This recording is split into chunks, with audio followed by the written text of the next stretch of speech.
Cześć! Dziś pokażę Wam, jak w łatwy sposób można przygotować taki tort w kształcie smoczego jaja.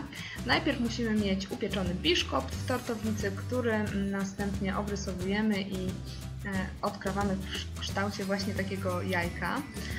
Ja wydrukowałam po prostu pierwszy obrazek z Google'a, który się wyświetlił jako jajko na stronie A4. I przekrawam mój biszkopt, na który przepis możecie znaleźć na kanale, na dwie części. Trochę nierówno, ale to zupełnie nie przeszkadza. Niczym nie nasączam, tylko wykładam krem śmietankowy z mascarpone, odrobiną wanilii i na to kładę maliny. Drugą część, którą też niczym nie nasączam, i obkrawam całość po wizycie krótkiej w lodówce, żeby to dobrze stężało.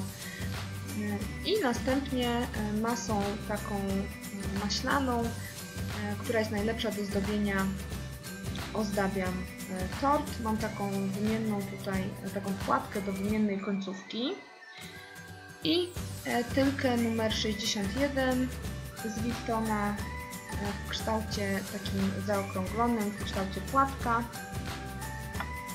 I do tego rękawa nakładam krem maślany, na który przepis też znajdziecie. On jest dość mocno na ciemnozielono zabarwiony, bo chciałam takie właśnie ciemne, mocno zielone jajo uzyskać. Ja je tutaj najpierw posmarowałam kremem, natomiast myślę, że nie jest to konieczne. Później ta warstwa była trochę za gruba, a chodzi tylko o to, co jest tutaj na wierzchu, o ten efekt. Najpierw tak powoli Wam pokazuję i dalej przyspieszam. No nie wygląda to dokładnie jak łuski takie na smoczym jaju, ale myślę, że dla osób, które nie mają wielkich zdolności plastycznych tak jak ja i nie chcą się bawić w krojenie z masy plastycznej miliona łusek, to jest całkiem taka fajna alternatywa.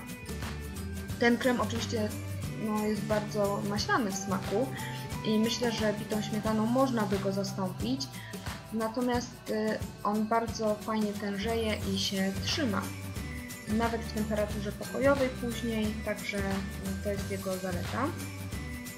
Sam torcik jest świetny i myślę, że nawet jeżeli nie chcemy go jakoś specjalnie zdobić, to połączenie kremu z mascarpone i śmietany i z malinami jest świetne i sam biszkopt też bardzo dobry.